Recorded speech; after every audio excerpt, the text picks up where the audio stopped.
اللهم يا رحمن يا رحيم يا قوي يا جبار انظر إلى إخواننا وأخواتنا المسلمين في جميع أنحاء العالم. اللهم كن لهم نصيرا ومعينا ومؤيدا. O Allah, ikaw ang pinakamaawain at pinakamahabagin, ang pinakamakapangyarihan, at ang makapangyarihang tagapagpatupad ng katarungan. Tumingin ka sa aming mga kapatid na Muslim sa buong mundo. Maging tagapagtanggol kanila, maging tulong kanila, at maging sandigan kanila sa bawat pagsubok. O Allah, you are the most merciful and most compassionate, the most powerful and the enforcer of justice. Look upon our Muslim brothers and sisters throughout the world. Be their protector, their helper, and their supporter in every trial.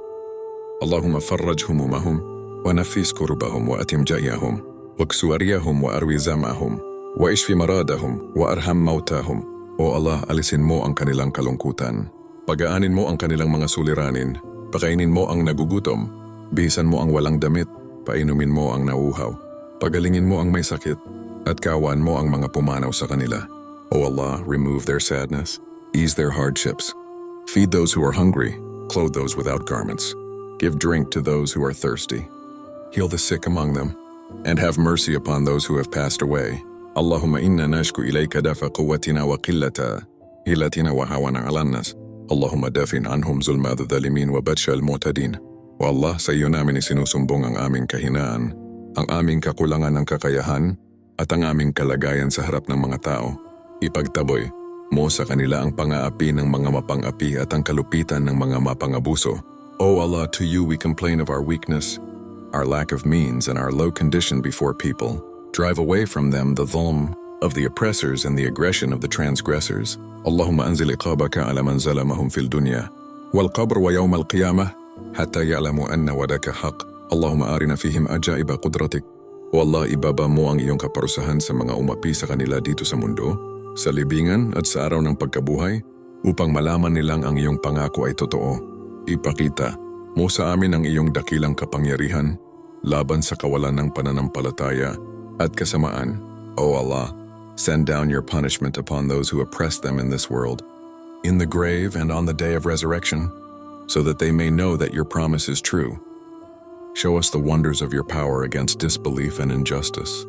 Allahumma anjis al-mu'minin, wala bi kalimatika al-haq wad-din, waktub lahum an-nasr wat-tamkin fil ard, fil dunya wal-qabr wa yawm al-hisab. O Allah, iligtas mo ang mga mananampalataya. Itaas mo ang iyong salita ng katotohanan at ang relihiyon. Isulat mo para sa kanila ang tagumpay at katatagan sa lupa, sa mundong ito, sa libingan, at sa araw ng pagsusulit. O Allah, save the believers. Raise high your word of truth and the religion. Decree for them victory and establishment upon the earth, in this world, in the grave, and on the day of judgment. ربنا تقبل منا إنك أنت السميع العليم وتب علينا إنك أنت التواب الرحيم. Aming Panginoon, tanggapin mo ito mula sa amin, sapagkat ikaw ang lubos na nakakarinig at nakaalam. Tanggapin mo ang aming pagsisisi, sapagkat ikaw ang palaging tumatanggap ng pagsisisi at ang pinakamaawain. Our Lord, accept this from us, for you are the all-hearing, the all-knowing. Accept our repentance, for you are the acceptor of repentance, the most merciful.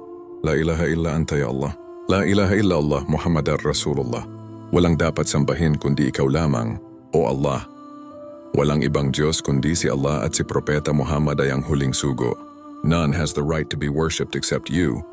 O Allah, there is no God but Allah, and Prophet Muhammad is the final messenger. Amin, amin ya Rabbal Alamin.